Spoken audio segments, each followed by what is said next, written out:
If you have a Muse 3D or other FSL laser, then you probably already know there's some mysteries left to uncover with Retina Engrave 3, which is their laser control software. And the other day, a viewer, Christina, asked a question about reference markers and what they're good for. And I did kind of pan the answer, so I thought it would be good to cover what they're good for in a video, just so people can understand what they're for. How's it going, everybody? Steve here again. Welcome back to the channel. And as I mentioned, today we're talking about reference markers, specifically in Retina Engrave 3. Now, if you don't have an FSL laser, then this may not be the video for you, but if you are interested, feel free to watch. And if you are looking for a laser and you're considering an FSL laser, then by all means use my coupon code down in the description. It'll save yourself a little money and it helps the channel. So I'm doing a little split screen thing here where on the left I have the laser control on the top of the laser, and on the right I have just a piece of scrap material on the laser workspace. And what I want to do is use reference markers to define an outline for that. So I click this reference marker button on the top, and now I can use this navigation button, and you can see it can go fast or slow, and I can move the laser head into just so that the guide laser is just touching the edge, and calibrate it, just tweak it around. And when I'm happy, I can hit that set marker button, and you'll see that on the main display there's now a dot. And now I can go back into fast mode and move the laser down again to another part of the object. And again, it doesn't really matter where you're touching here on the sides of the piece of material, as long as you create enough markers to make sure that you get enough detail on the shape. And you can see I laid down a second one. I'm going to move over to the right side now, and I'll put a third one down. I'll just put 4 down here. It'll make it easier. And again, you can see just the red laser dot is just on the edge of that material. We're defining an outline for this. And now I'll do the last one on the left and hit again the move buttons to get it perfect, and then hit the set marker. And now I have 4 dots on the display. You can see them in the top part of the display, and that's it. We've just outlined this object. And you could do more marker points if you want. It doesn't really matter, but this will be fine.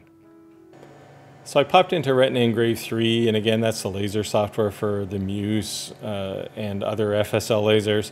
And you can see those 4 reference markers I laid down from the front panel of the laser.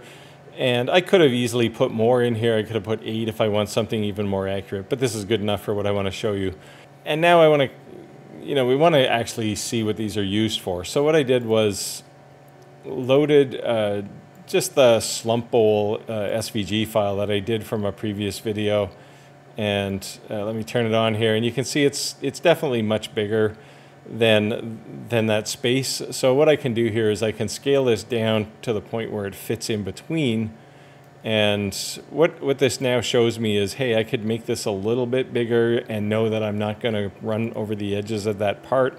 I could just grab the corner and scale this up a bit more. And now you can see it's kind of off center, left to right. So I could certainly drag it with a mouse, or I could use the arrow keys, and I'm just tapping the left arrow key here now to get a bit of a micro movement. And I might want to do another one there just to get it perfect. It's not bad top to bottom. So now I could actually start this job knowing that I use these reference markers to detect the edges of that scrap of acrylic that I had.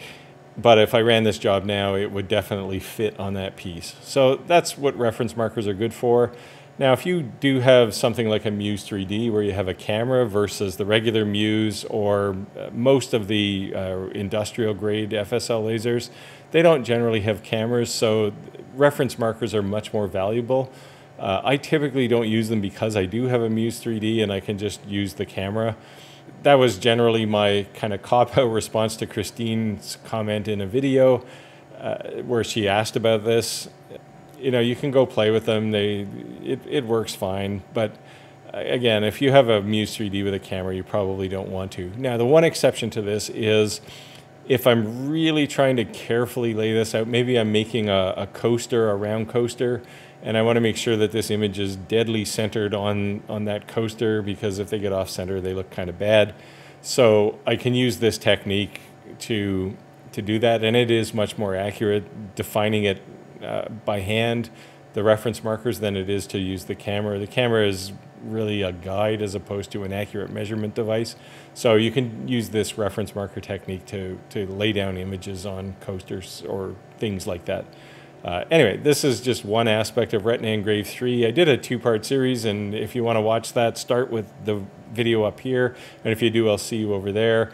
Otherwise, hopefully you got something out of this one, and go make your world, and I'll see you next time.